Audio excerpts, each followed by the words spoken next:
Hey there, weeb goblins. I am the Goblin King, and I'm back this week to bring you a much anticipated, by me, anime review. Yep, it's finally that time. That time I've been bitching about for weeks. It's time for me to bring you the first of the winter season's anime reviews. This one's a doozy, folks, and it's one that I've been looking forward to making for quite a while now. That's right, motherfuckers. It's finally time for me to bust out the review for My Dress-Up Darling. I've been champing at the bit for basically the last 3 months for this one, so I'm going to attempt to make it decent, yeah? So, keep in mind that I'm writing this review on Sunday, like right after I finish the anime itself. Doing that while it's still fresh in my brain pan. Alright, so let's get into a little bit of a breakdown before we get into the characters and the highlights and, possibly, how it compares to the manga since I actually read that before I watched the anime. My Dress-Up Darling is really about two different characters here. We've got the supposed protagonist in the form of Wakana Gojo. He's a shy, introverted young man who dreams of becoming a Hina doll craftsman like his grandpappy before him. One day, while Gojo is using the school's sewing machines in the pursuit of his craft, his incredibly popular and beautiful classmate, the other main character in my opinion, Maureen Kitagawa, happens upon him. Maureen has a secret love too. She's always wanted to cosplay, but is utterly hopeless in the realm of most arts and crafts. When she discovers that Gojo can sew, she basically begs him to make cosplay costumes for her. Struck by her love and tenacity, Gojo agrees and the series goes on from there, with the duo going to conventions, hanging out together, meeting prominent cosplayers and other people, and Gojo slowly coming out of his own self-imposed exile. So there it is, a completely spoiler-free breakdown of the anime. Again, I really do think I'm getting better at this shit. Now, many of you may have noticed that I called Gojo the supposed protagonist, and stated that the anime was really about two characters, the other, of course, being Kitagawa. I said that because I firmly believe that's the case. While the show and the manga seem to revolve around Gojo, I feel like they're, if not more about Kitagawa, then the story is just as much about her, and from her point of view. The work tends to dive just as deeply into her mind and feelings and personal life as they do Gojo's, especially once the two actually get together and start hanging out and all that. The manga even more so than the anime. In the manga, we actually get to see Kitagawa's dad, for instance, and get some insight into their relationship, while the anime kind of glosses over that with some throwaway dialogue. Mostly for time constrictions, I think. Which is a bit of a shame to my mind, because it kind of makes her dad seem like a bit of a neglectful asshat when he's really not. Now, personally, I didn't seem to notice too many differences between the manga and the anime.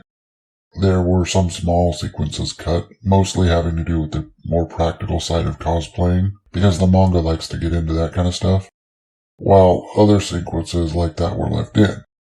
The more prominent differences I noticed was that the anime was definitely a bit more gun-shy about the fan service. There was definitely some fan service, and certain parts were a bit more interesting when seen animated. It was a bit more toned down in the anime. There were some small bits missing. If you read the manga, you know what I did there. However, it didn't really detract from the anime at all. Most of what was shown in the manga I could do without anyway. That's just my opinion, though. Now, as far as characters go, there is a bit to admire about Gojo Wakana. I mean, the dude is very much hard-working and tenacious. He's also earnest and polite and an all-round nice guy. The issue I take with him, and I believe I've said this before in other anime reviews, is how much like every other male protagonist in these things this dude is. It's like the women who write these things only know two types of dudes. They're either cripplingly shy to the point of being absolutely pathetic sops, or they're overly and overtly perverted to the point of being a fucking caricature. Actually, in many cases, both types are basically caricatures. For real, if dudes in Japan were as pathetically shy and repressed as 90% of the male protagonists in these manga and anime, it's a wonder that country actually has an overpopulation problem. Gojo is no different and falls into that pathetic category.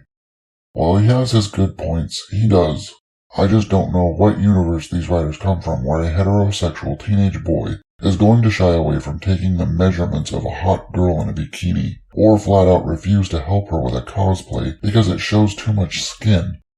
I remember being a teenage boy, and I've known teenage boys pretty much my whole life, and I can tell you right now, that ain't gonna happen.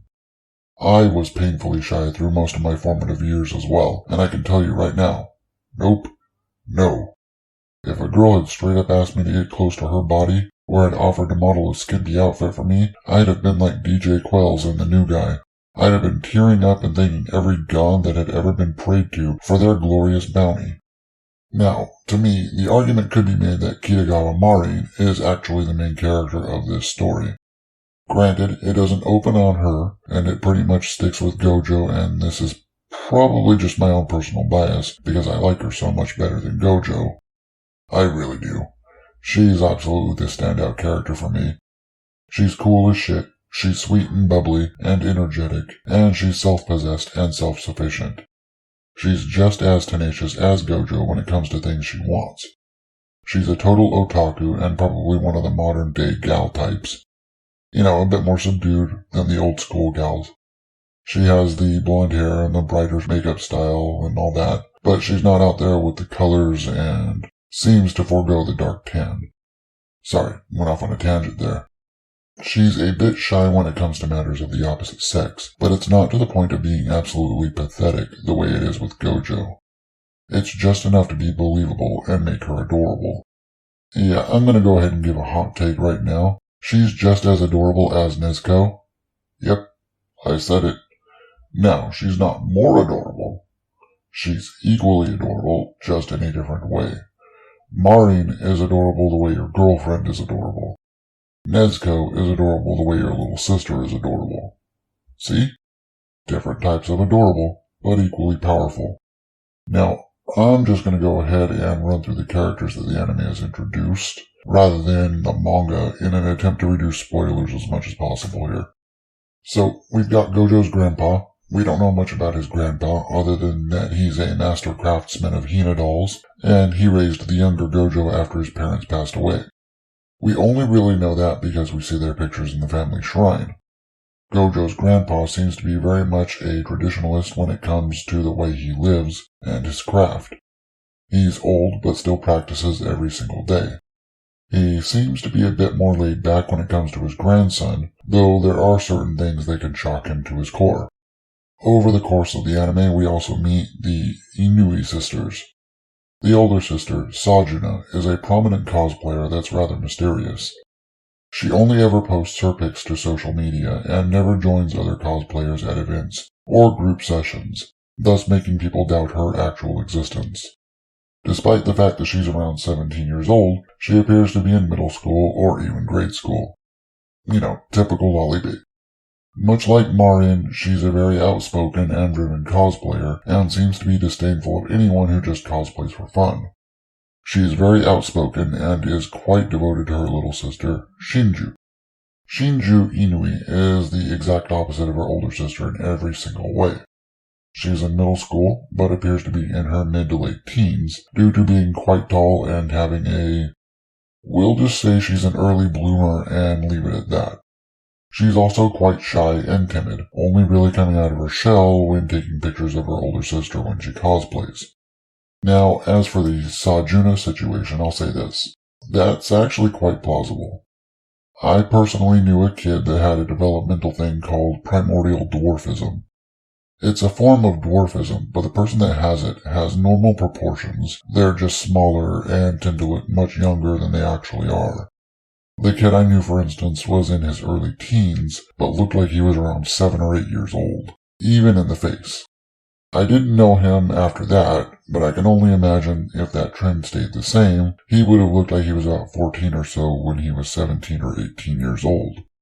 Not sure why other lollybait characters didn't put me in mind of this, but Sajuna Inui definitely did. Especially when you compare her to her sister. Neither the manga nor the anime came out and said that Sajuna was a primordial dwarf, but, like I said, for some reason that just popped into my head for her. It's just a thought. Honestly, the thing that I love about this anime is the same thing that I love about the manga, and that's Marin Kitagawa. I just, for whatever reason, really love that character. I could take or leave the cosplay premise, the Hina doll premise, Gojo, any and all of that. The story itself is fine. It's sweet, it's cute, and there's definitely enough comedic moments in there that keeps up the pace of the overall slice of life slog that so many of these types are. The artwork is absolutely gorgeous. I adore the character designs, for the most part. Gojo's, like his character's personality, is boring as fuck. The backgrounds were beautifully designed and incredibly detailed. It was really interesting to see scenes that I'd seen in the manga sort of come to life like that. The anime definitely made certain scenes much more interesting. Though I have to admit that there was another anime that I watched recently called The Saint's Power is Omnipotent, where everything was fucking gorgeous. From the character designs to the backgrounds, my gods, it was divine. For real. The anime itself was meh, and it was a romance, but that artwork kept me watching it. It was Shield Hero level. Anyway, sorry, tangent over. Maureen's voice actress was also perfect. Just saying. Anyway, I've definitely ran over on this one, so I think that's all I've got to say for now. Otherwise, this one is for sure a recommend.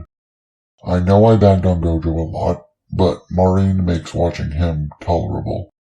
I look forward to the second season. Oh, yeah, about that supposed blackface thing. People are fucking stupid. That's all you need to remember. If you have to broadcast that you're not participating in something because of the racism, then you don't actually believe that what you're saying, and it's just a virtue signal. Shut the fuck up and just don't do the thing because nobody fucking cares.